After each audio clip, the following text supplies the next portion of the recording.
everybody, welcome back to This Random Journey. Today is day 9 of our Book a Week challenge, and I have completed my second book. Backwards to you guys, sorry. The Positive Dog. So I want to talk about this book first, and then I will talk about my second book that I am reading, the Hello Fears book. But I wanted to just kind of do an overview of this book, what I learned since yesterday reading it. There's a bee on the porch. Don't like bees. Anyway, The Positive Dog. Such a great book, guys. Today, just continuing reading in it. Okay, you can go away. I don't like bees. One of my fears I need to work on. Hopefully he stays away. Anyways, thought doing a video outside today since it's so pretty would be great. I don't know if it was. Good idea. But anyways, so it was so funny because in the Positive Dog book today, it was talking about fear and how positivity can help us with our fear. It was Fear or Faith was the chapter's name. And so I thought that was really ironic and kind of cool because I'm reading the Hello Fears book, and so it kind of correlated them together, which I think is so neat. So yeah, it talked about overcoming fear with faith and how we can incorporate that into a more positive lifestyle. Go away, bee. Oh my god. Okay. There's 2 of them. Okay. All right, bees. I need my camera. I don't like bees. Babe, help me. There's bees. My camera's there. Can you get... Come back. There's like 5 of them. Okay. I'm going to try to just steal my camera without upsetting you. Okay. Okay. I grabbed it. No worries. You spilled the dog water. I did. Sorry. I'm sorry. They scare me. Why? Yeah, they are. They're everywhere. There's like 5 of them I saw. I'm going. Like honeybees too. They're honeybees? What they look like.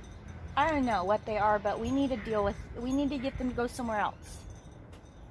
They need to go somewhere else. This is not their home. Okay, we're going somewhere else. Guys. Oh, seriously. Oh.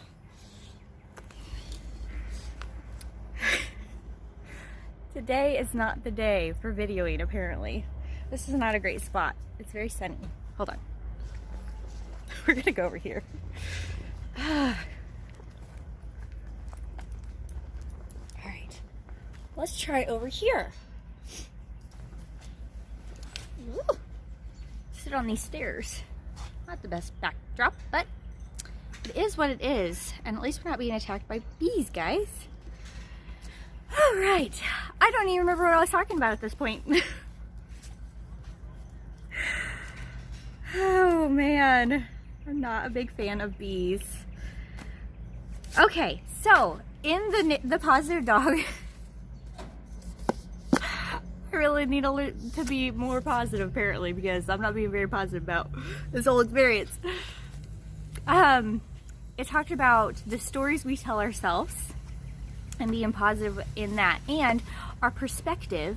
So everybody has their own perspective. Okay, so say it's raining outside and you are so ecstatic because you love the rain, you love the feel of the rain, you love dancing in the rain, you love everything about the rain, on whatever particular day you are experiencing it. But then you look over here at this other person and they are not enjoying the rain. They are doom and gloom. It's depressing them. It is their perspective. And so it talked about our perspective and how if we look at our perspective and change our perspective on a situation, we can be more positive in that situation. So I thought that was really cool. At the very end of the book, it has a 11-day it says feed the positive dog action plan.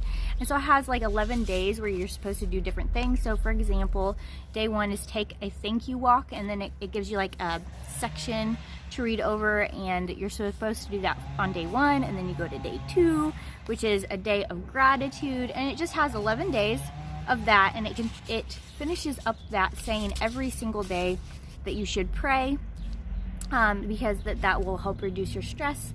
It will be able to give you more energy. It will boost your positive mood, gives you vitality and longevity, and all the stuff in this book is backed by science, so I think it's pretty cool. I suggest everyone read this book. Super easy read. Like I said, it's super fun. The positive dog is from the dog's perspective. Somebody's gonna decide to cut down a tree now. So anyways, I highly recommend this book. Super easy read, super fun, and I learned a lot. I probably will implement some of the 11 days positive action plan into my daily routine to try to become more positive. I did a positivity, Journey to Positivity series on this channel. Oh man, it's been a long time ago now. Back whenever I was trying to be a more positive person, I did like this daily thing where I try to progress and be a more positive person. You can go back and look at those videos if you want to. They're super old, but I think that they helped me personally, and so they might help you too. If you want to check them out, go ahead and do that. I think it's actually in a playlist. I think I actually have a playlist called My Journey to Positivity, so you can check that out. All right, moving on to Hello Fears. I told you yesterday I gleaned a lot from the first chapter, and the second chapter did not disappoint at all. It, like I said, went right with the Positive Dog book that I was reading. It talked about positivity,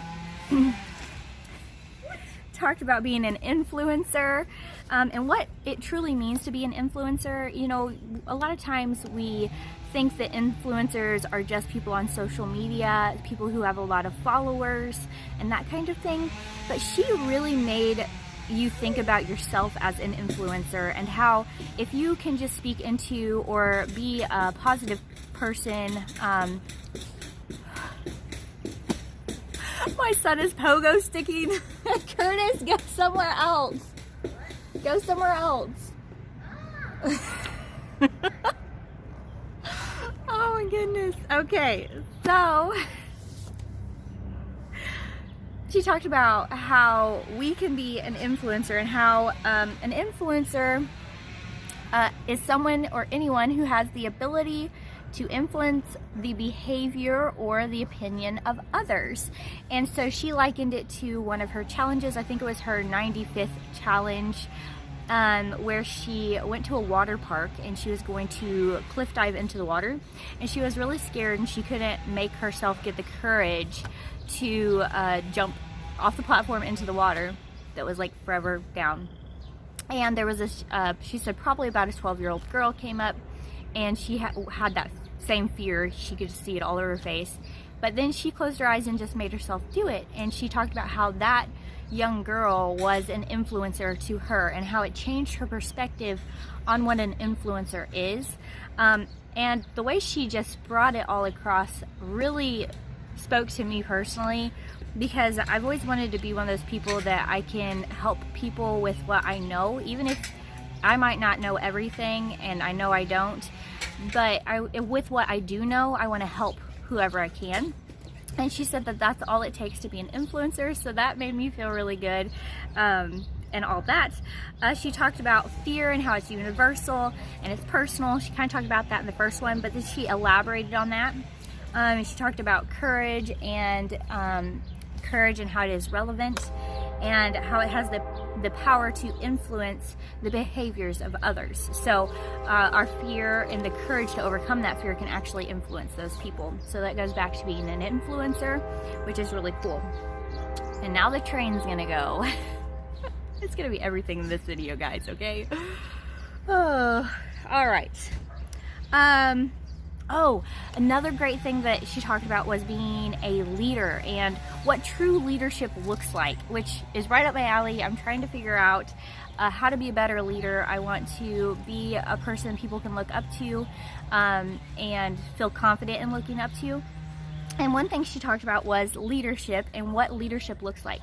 She said, a leader will not be fearless, but a leader will be brave. And she talked about the difference between being fearless and being brave. And I thought that was just phenomenal. She talked about fearless is an empty word and how it means you're doing the things that don't scare you. So if you are fearless of something, that means it does not scare you. So let me give you an example. I'm not afraid of dogs for the most part, unless they're like being aggressive at me and like barking and growling and snotting and all that. Then I might be fearful, but that would be more of afraid, not of the dog, but of the potential harm the dog could do to me. I'm not afraid of dogs innately, and so I would say I am fearless whenever I'm around like my dogs. I have 2 dogs. I'm fearless around them. Other people are petrified of dogs and they are very fearful of them. And so I would say I'm fearless around my dogs. But it takes a brave person to be around a dog who normally would be very fearful of a dog. So that would be a brave person putting themselves in a position where they have fear. So it says brave is despite having the fear, we have to have the courage to take action to overcome that fear. And I thought that was just so great. She talked about leadership and how being a fearless leader is actually not a great trait and not a great way to lead. It can get you into all kinds of trouble and cause a lot of suffering for the people who are under you. But how if we are brave and we are courageous leaders, then we actually are equipping our people and teaching them how to overcome things as well. So I thought that was just awesome. She also talked about women and how we need to make sure we don't make excuses to stay in our comfort zone, and how we need to make sure it's actually the reason that we want to get out of our comfort zone. Oh, another thing she talked about was positive and negative fear. So she said that there is such a thing as a positive fear.